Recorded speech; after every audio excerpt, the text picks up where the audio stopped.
Africa's biggest retail chain brand, Shoprite, in rather shopping pronouncements about a week ago, says it is looking at pulling out Nigeria, the African's biggest economy. Various reasons have been advanced by analysts as to the rationale or order of the move at this time, the impact of the retail trade subsector of the Nigerian economy, and of course, that of the renowned retail brand. What does this mean for Nigerians and of course, our thriving economy? Hello and thanks for joining us today on TV and Business Daily. I am Chiwendu Osisiago, and today we shall be discussing on impact of the international business franchise in the Nigerian economy. But before we proceed with our discussion, let's look at the business stories making headlines.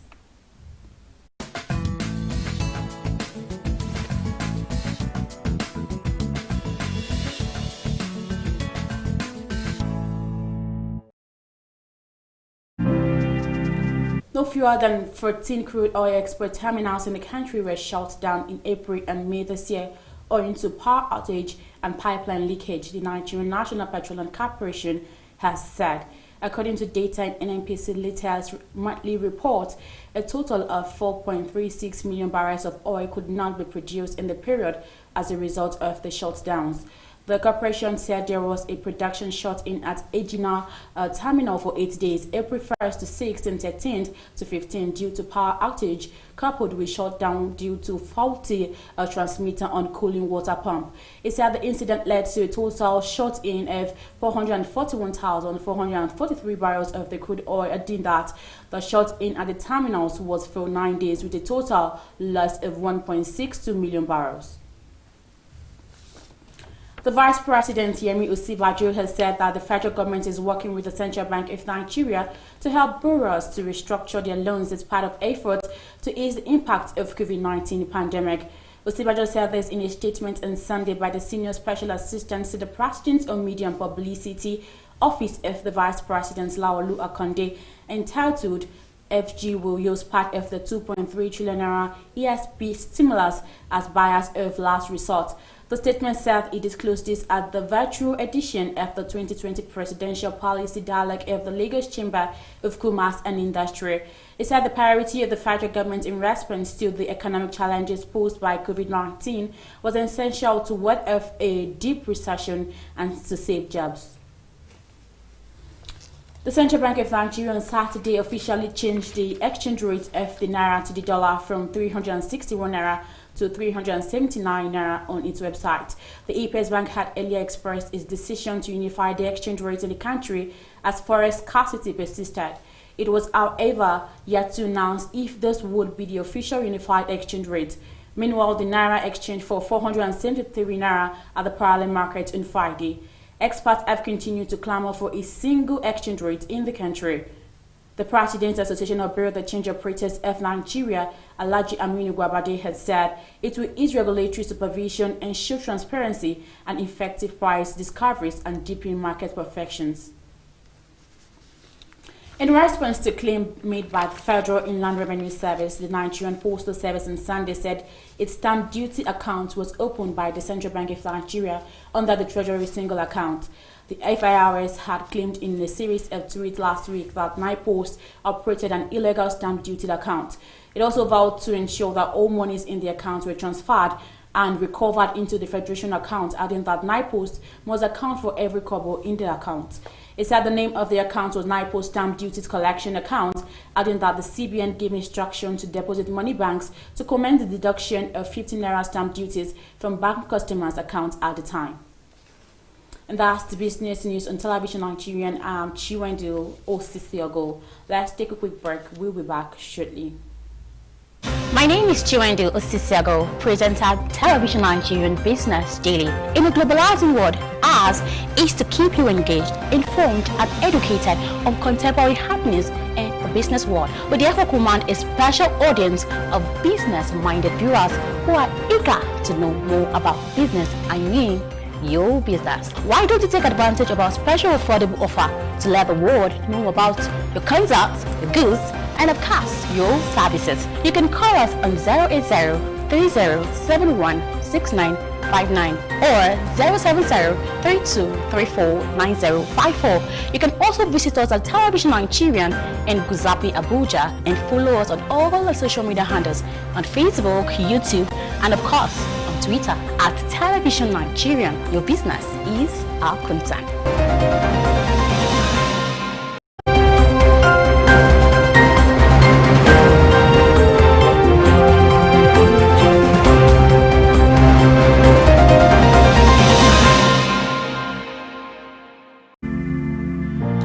Thanks for joining us again on TV and Business Daily. Like I said earlier, we shall be discussing on the impact of the international business franchise in the Nigerian economy. My guest is in the studio is the Managing Director and CEO, CAS and Franchise Limited, and also Executive Director, Speak Positive about Nigeria Initiative, Mr. MacDonald Koike. You're welcome to TV and Business. Thank you very much. And how was your weekend? Very well, thank you. All right. So basically, what has informed this rather surprising rumors of this African retail giant to pull out of Nigerian economy? I think it's a rumor. Yeah, you said it's a rumor, but when you go online, you see verified handles and organizations, talking about it. Okay. But that does not actually mean that there is no fire without that smoke that you're talking about right now. And the organization itself from South Africa, that's one of these biggest retail shops, in Africa, actually talked about leaving. But when the heat became too much and people were like, what is happening and all of that, they had to turn around. I wonder why they did that. But if you ask me, I would say this has happened in Kenya. They actually did this in Kenya. They left the outlets in Kenya. And as soon as they did that, what did the Kenyans do? Their three largest retail outlets took over their facilities. So they're looking at, okay, if we leave Nigeria, I'm sure that is what is going to also happen. So which means that those retail shops that are existing in Nigeria, the indigenous ones, will take it up. But they are actually, they have reasons. They actually gave reasons why they were leaving. And some of those reasons are actually genuine. For example, they talk about the currency devaluation and fluctuation. Of course, you just read in the news now that the dollar has also, so all of these now, they're looking at it like, at the time they finish business, at the end of the year, and they now say, okay, let us now repatriate our profits back to our home country. They now find out that, okay, all the work that they've been doing based on the currency devaluation and fluctuation and everything, they now find out that they lose a lot of money, based through that process. So, and that has happened over, a period of time from what I gathered in their records. Okay. Then they're also talking about issues of supplies. Don't forget that our borders, our land borders, have been closed before from the Niger Republic, Chad, Cameroon, and even Benin Republic. They've been shut down. And yes, I quite appreciate the fact that Nigeria shut it down. There are basically two products that are being imported and exported or traded around those borders. And those two products are basically rice and petrol. Now, why is it rice and petrol?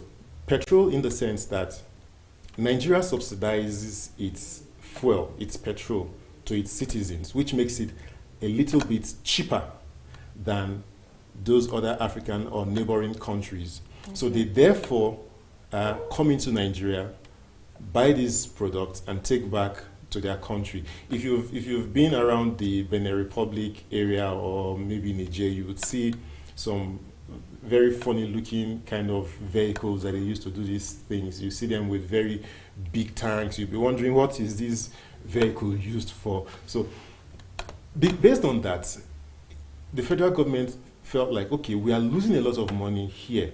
And so they decided to shut those borders so that that trade will stop. And good enough, the country has actually recorded from records, has actually recorded some savings, from that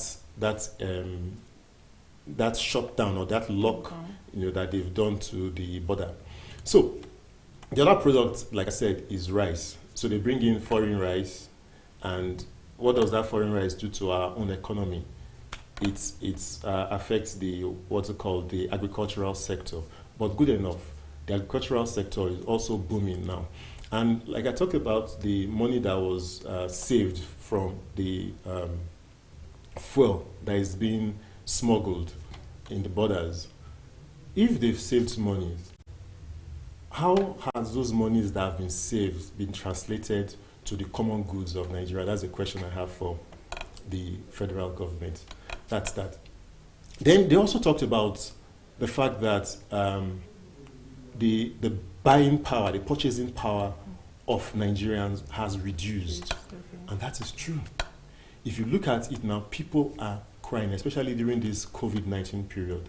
They're like, there is no money, we're not working. And so they cannot afford to buy things the way they used to buy. So all those reasons put together. And also mentioned the fact that policies are changing here and there. They will say one thing today and tomorrow another thing. And so they now look at like all this are giving us a lot of troubles.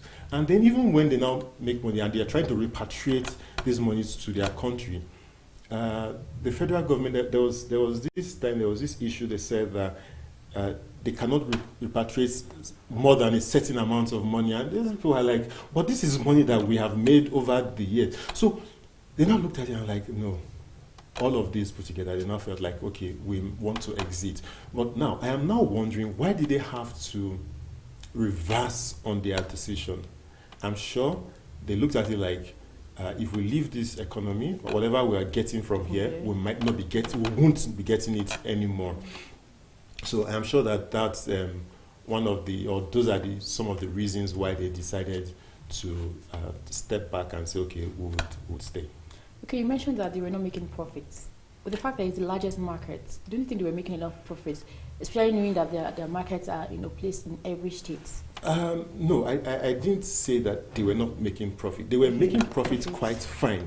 Okay. But when it comes to devaluation of, okay, see what just happened from what you read. Okay. If I had, I've worked and made, let's say 20 billion, and all of a sudden, my 20 billion that I have made, you now say that the dollar, $1 now is three from your news. Now you said it's about 370. Yeah.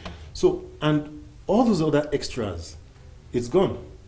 I don't know if you get it. So at the end of the day, what is exchanging for when I get back to my country? It's far less than what it would have been if the naira was strengthened. Okay. So I think that is what they are saying. The devaluation of the naira and probably also the fluctuation. Those are the things that they are saying. It's not as if they're not making profit, because of course they're making profit, but it is the exchange rate that is the problem that they are having. Yes. Okay, but do you think it's from the COVID-19 pandemic?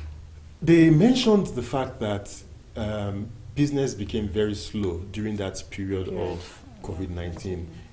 With the social distancing, then there were restricted hours of business. They'll tell you, instead of doing your normal 24 hours, if possible, they'll tell you, okay, do 12 hours or do 6 hours in a day. So, of course, and then there was lockdown. People were not leaving their homes. So, if people don't leave their homes to come and buy, so how do you, make business? And don't forget that the COVID-19 affected various sectors. It wasn't only the retail, the retail market, the ShopRite or supermarket that was affected. Of course, the education sector, the aviation and all other sectors were affected by the COVID-19. Yes, they actually mentioned that as one of the reasons why they were about to leave Nigeria. Yes. But to you, if they leave, do you think it will have any impact on the Nigerian economy? Of course it will. Okay. Of course it will. Number one, they employed from the records, they employed over 2,000 or about 2,000 Nigerians. So first, those people would probably lose their jobs, okay? But even if our indigenous organizations or companies are buying them over, I'm not sure they might retain as much as that. I'm not sure if they would be able to handle the number of outlets that they are currently maintaining right now. So it will definitely affect it. And outside of that, it will send a wrong signal to the international community. You see, that was one of my fears, that if they leave, it will send this signal to the international community that, oh, Nigeria's economy is no longer, and then other investors that would have come in will begin to think twice and say, oh, I don't think that economy is good enough for us to invest. So yes, it will definitely have impact if they leave. Yes. Okay, so you're advising they shouldn't? No. I advise that they should not leave at all. Thank you. So what does it mean for the Nigerian local retail brands? You see, well, it's good that they have changed their mind about leaving. Okay. But if they had left, I would have encouraged the local brands that are existing currently to take it over. You see, taking it over would have meant that those ones would enlarge, their operations in Nigeria, and that would, to a very large extent, boost their profit, because they are the local industries. So whatever profit that they make, it's local to them. So even if you increase even if the naira devalues further, they are still spending the money here. So it's not as if they are repatriating it somewhere else, whereby at the time they go back to their country, the exchange rate devalues whatever profit that they have made. So it won't happen in that sense. So it would have been a good thing if they leave, and then our local or indigenous retail shops take over their operations. Okay, now you spoke about the strength of the naira. Yes. So how do you advise small and medium enterprises to thrive at this period of COVID-19?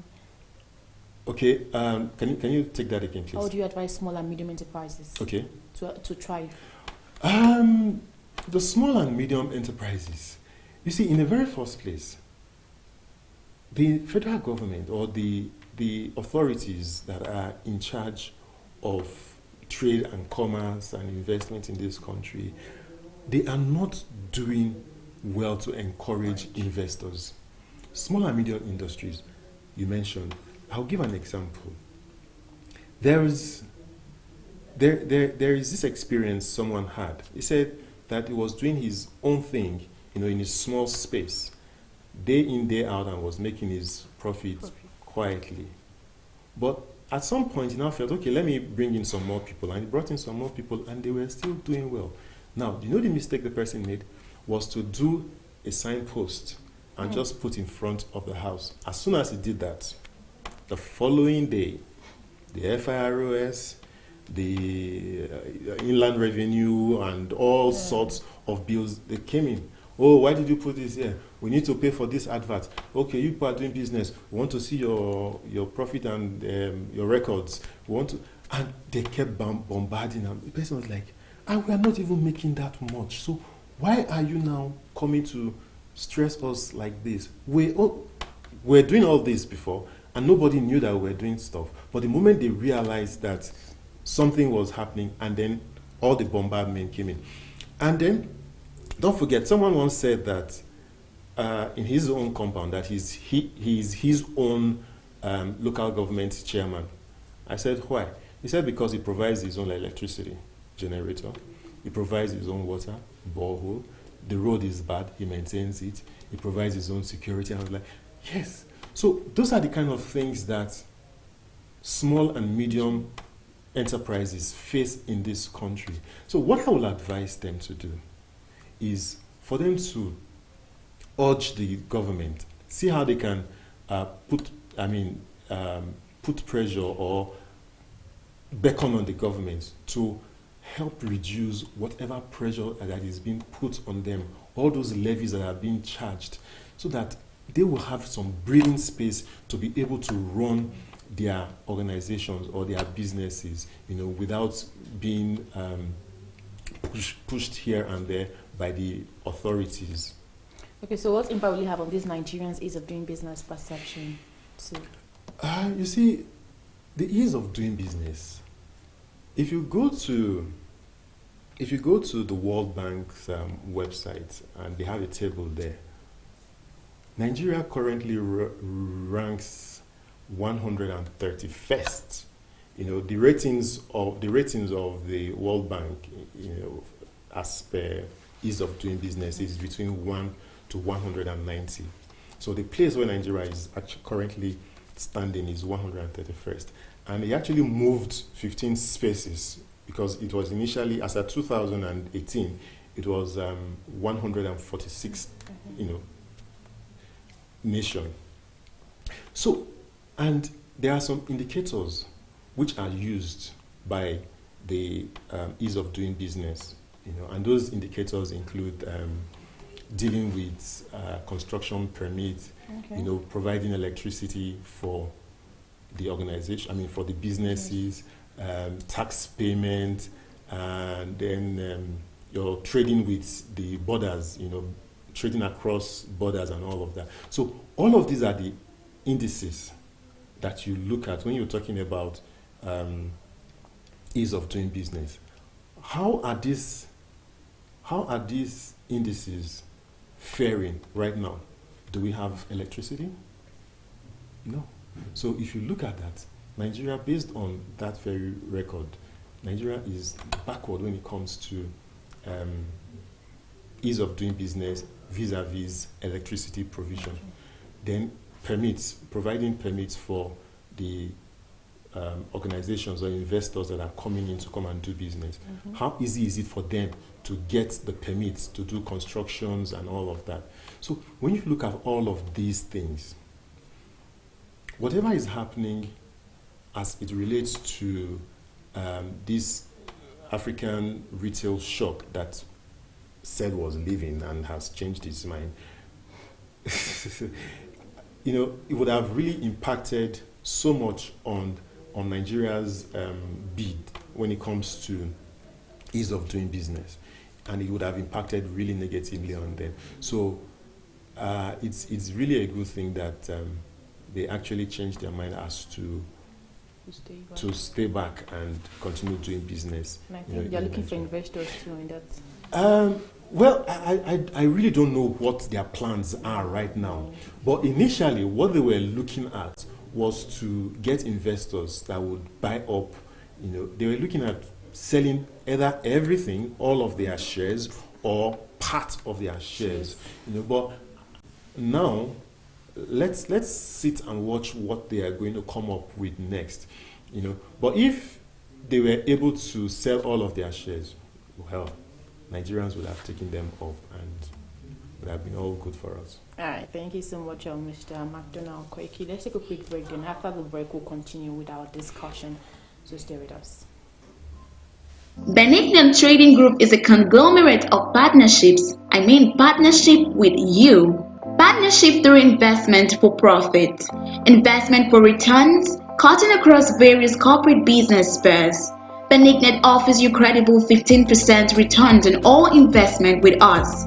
Benignet Trading Group, your choice's investment management company, has become a reality with the marketplace administrators carefully selected as young bright minds who would spearhead this move into creating more prosperity and distributing them.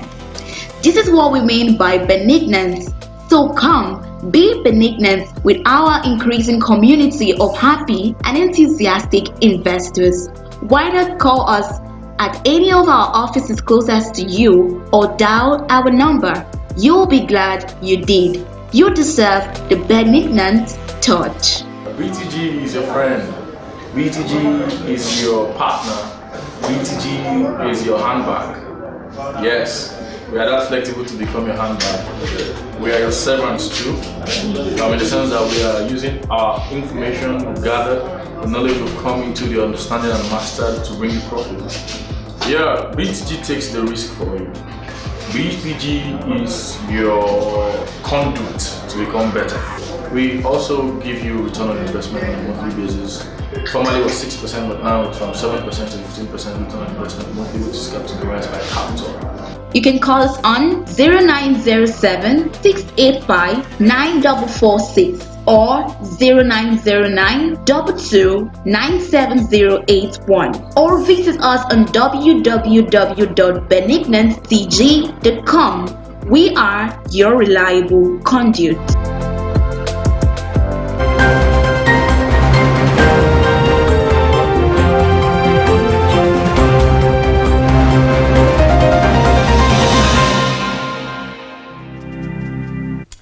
Thanks for joining us again. We've been discussing on impact of international business franchise in the Nigerian economy. My guest is in the studio. It is the MD, that's the Managing Director and the CEO of Cars and Franchise Limited, and also the Executive Director, Speak Positive About Nigerian Initiative, Mr. McDonald Koiki. Okay, my next question for you today is that with the explanation you gave on the small and medium enterprises, are you saying the government are actually doing enough? No, obviously not. The Nigerian government is not doing enough for this small and medium industry. Okay. In the very first place, like I already mentioned, there is no power.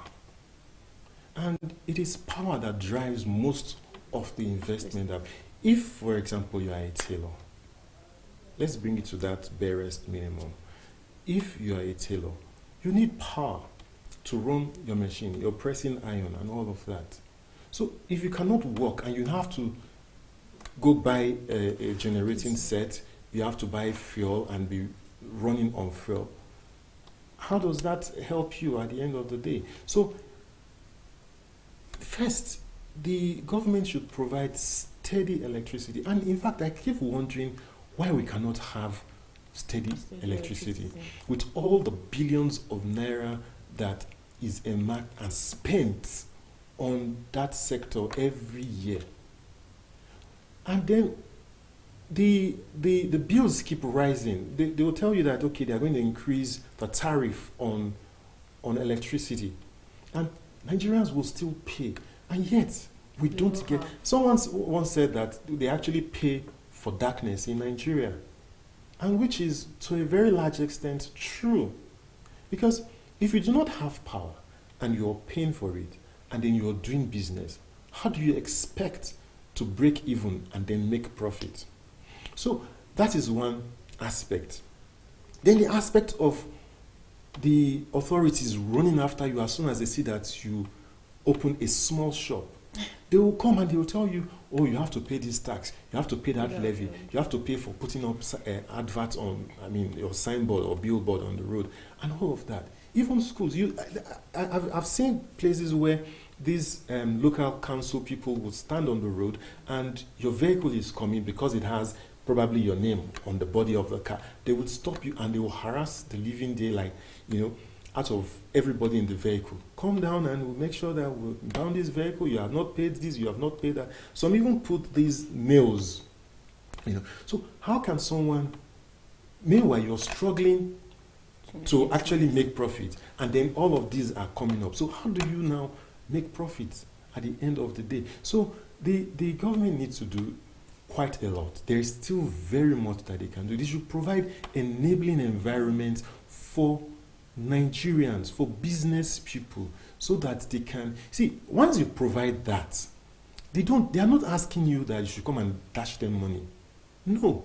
Once you provide the enabling environment, they are ready to run and make their own profit by themselves. So that is basically it. So it's the enabling environment that is actually needed. So the government of Nigeria currently is not doing enough to support the small and medium scale enterprise. So you're advising them to do more? Of course, yes. Yes. All right, thank you. Okay, what's your final take now? Okay, my final take is this.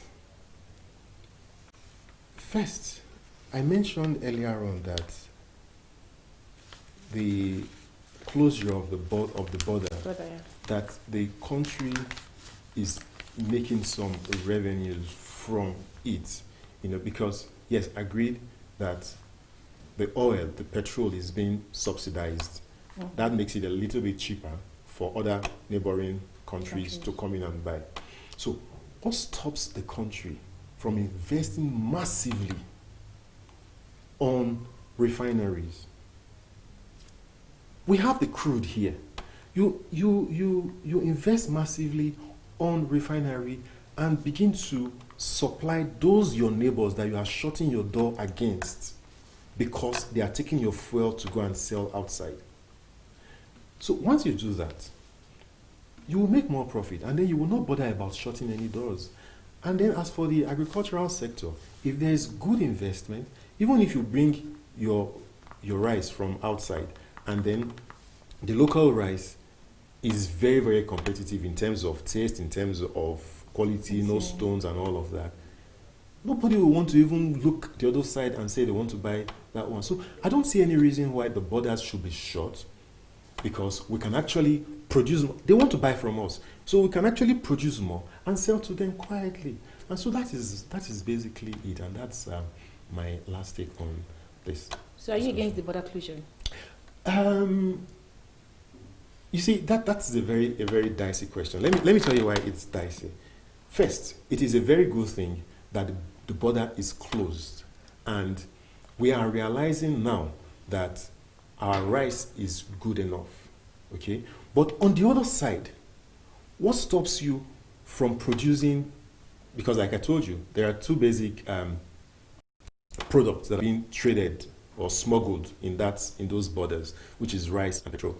You take the petrol out. Now, what stops you from producing more petrol for your neighboring countries and make monies from them? Why shut them out? So that is why I said that the question is a little bit, and it's not as if I'm against the closure of the border or I'm in support. I'm looking at, we can actually take advantage of it. You see, the large population that we have is actually a blessing for us, but it's just unfortunate that we cannot harness it. So that's basically the issue. What can you say to the small business owners? Okay, the small business owners, well, I will tell them to just keep hanging on until when the federal government or the local government or whoever, because the truth is, they tell you that they are giving loans and they are giving that to them, and at the end of the day, those loans, for example, how many of them actually get them? But we hear that, okay, we're giving them this. When they now get them, for example, how much are these loans? Is it enough for them to actually do what they need to do? Because if you're giving loan and you're not giving that loan that is enough for what they want to do, at the end of the day, it will be like a waste. And besides, before those loans are even granted, the conditions under which those loans are given, you would rather like tell yourself that why should I even take this loan? Because they will tell you that you should go and bring probably the casket or the corpse of the skeleton of your great grandfather that died like 100 years ago, which is very impossible to get, and tell you to all those kind of very difficult conditions that you would bring. And so looking at it, the loans in the very first place, they are not easy to get. So basically what the small and medium industries or enterprises should do is that they should see how they can come together and pull their own resources together. There is strength, in togetherness. If they're able to pull their strengths together and build themselves up, like it said that iron sharpens iron. So if they're able to do that, they will be able to create strength amongst and for themselves in order to be able to grow. All right. Thank you so much, Mr. Koiki, for coming on TV and Business. Thank you. And you've said that you advise the country to invest massively on refinery to make profit for the country, not just for us, at least for the country at large. And you also advise the border to be open for local production to be sold out to other countries. And I think that is a very, very good conclusion. Thank you so much. Thank you very much. Yeah, and that's the much you have for you today on TV and Business Daily. I'm Chiwende Osisiago. And don't forget that you can follow us on all our social media platforms, on Facebook and YouTube, and of course on Twitter at Television Nigerian. Do have a wonderful day. Bye for now.